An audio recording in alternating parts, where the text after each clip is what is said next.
with its amazing image quality now, can I recommend it over the Hero 11? Okay, so you want to know which action camera is better, the DJI Osmo Action 4 or the older GoPro Hero 11 Black. So straight off the bat, they both come in at practically the same price, but I personally think that the Osmo Action 4 has more going for it, but I'll show you a lot of comparisons throughout this video so that you can make up your own mind. The Osmo Action 4 has a bigger sensor at 1/1.3 inches, whereas the Hero 11 has a 1/1.9 inch sensor, which means with that alone, the Action 4 should do better in low light despite the fact that they both have the same maximum aperture of f2.8. But where the Osmo Action 4 tries to do better in low light is with its new low light image enhancement setting, which does really make a difference to both the image quality and the image stabilization. And when it comes to image stabilization in normal light, so daylight for example, honestly neither is better than the other, they both do great, but the Hero 11 has a better horizon lock. The GoPro Hero 11 has a 360 horizon lock, so if you spin your arm around or you're doing something where you've got, I don't know, some crazy action going on, then you're going to get a level horizon no matter what you're doing, whereas with the Action 4 it's just plus and minus 45 degrees, so you've just got that extra benefit with the Hero 11 when it comes to horizon balancing or horizon lock. And with both you can only use their linear or standard field of view, but where the Hero 11 really takes the lead is with its 8:7 aspect ratio, which lets you crop absolutely any aspect ratio from it or just reframe your footage. The Action 4 just doesn't have such a feature. So one of the new settings introduced to the Action 4 is a sharpness setting. The Hero 11 already has this feature with 3 levels of sharpness, but the Action 4 has 5 levels, giving you greater control over the final look of your video. It also has a noise reduction feature that the Hero 11 doesn't have, so again, you can really fine tune the look that you want with the Action 4. So here's a little test of the audio. This is the audio coming from the GoPro Hero 11, and then this is the audio coming from the DJI Osmo Action 4, and both of them have the wind noise reduction on, and they're both set to mono. So with the GoPro Hero 11, when you set wind noise reduction on, then it automatically defaults to mono, and then if it's off, then it defaults to stereo, whereas with the Action 4 you can actually set whether you want it to be mono or stereo, whether you have wind noise reduction on or off, so you've got a little bit more flexibility with the Action 4 in that respect.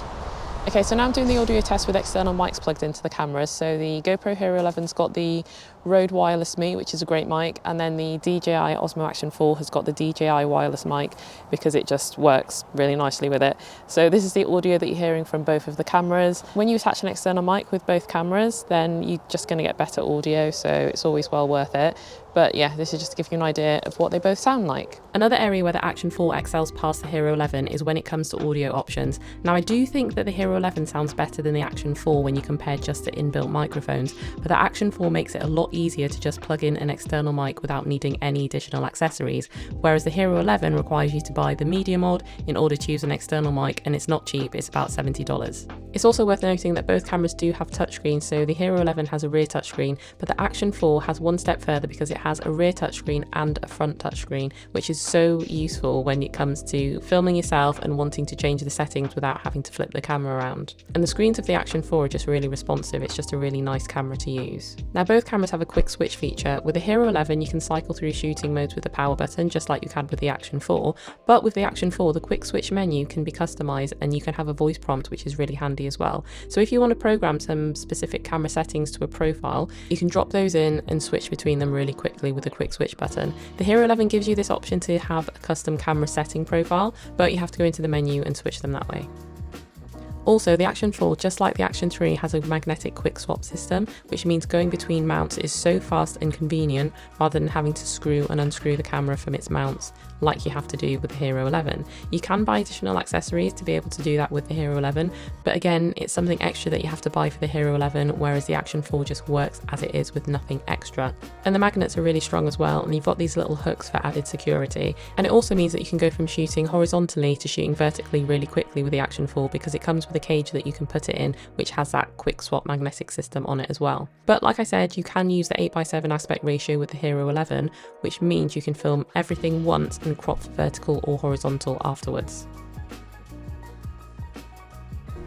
I'm really struggling with this. I wasn't expecting the Action 4 footage to look this good up against the Hero 11.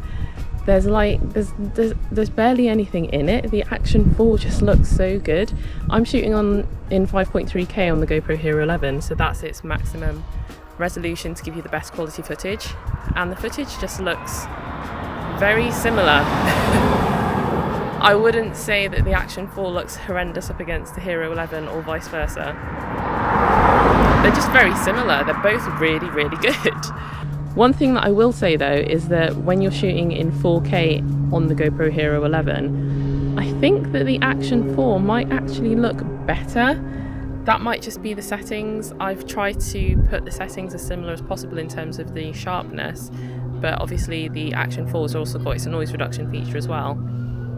So yeah, I don't know, what do you guys think? What do you think? But I do think overall that the Action 4 produces more natural colours, and that's whether you film in the new D-Log M colour profile and convert the footage to a regular colour space, or whether you shoot in the normal colour profile. But both of the cameras can shoot flat to give more flexibility when colour grading, but equally they both do a great job in their regular colour profiles as well. But I do think that the Action 4 looks better and more natural. The GoPro just has that GoPro action camera look unless you shoot in the flat colour profile and then colour grade the footage afterwards. Then it just looks awesome. The Hero 11 also has a vibrant colour profile if you really like that punchy look. And when it comes to dynamic range, I do feel like the Hero 11 is slightly better in that area as well. So when it comes to the battery life, they've both got awesome battery life, but I started out with both of the batteries full on both of the cameras, and I've just looked at the what I've got left, and on the GoPro Hero 11 I've got 19% left, and on the Action 4 I've got 32% left. When it comes to overheating, I filmed continuously in 4K 25 with both cameras as though I were doing a talking head, and both cameras overheated. Surprisingly though, the Hero 11 lasted longer than the Action 4. The Action 4 stopped recording around 15 minutes in, and the Hero 11 stopped around 25 minutes in. And when it comes to battery life, the Action 4 lasted longer than the Hero 11, again shooting in 4K 25, but it was very close. Both of them do really great with their battery life. So I think you know what I'm going to say. I absolutely love my Hero 11. It's been the camera that I've taken everywhere with me this past year, but I genuinely think that the Action 4 is better value for money, and I'd actually recommend it over the Hero 11 if you want a really user-friendly experience and just to get the most for your money. But if you want to spend more time colour grading your footage and make use of an aspect ratio that gives you so many options, then the Hero 11 would definitely be the best choice.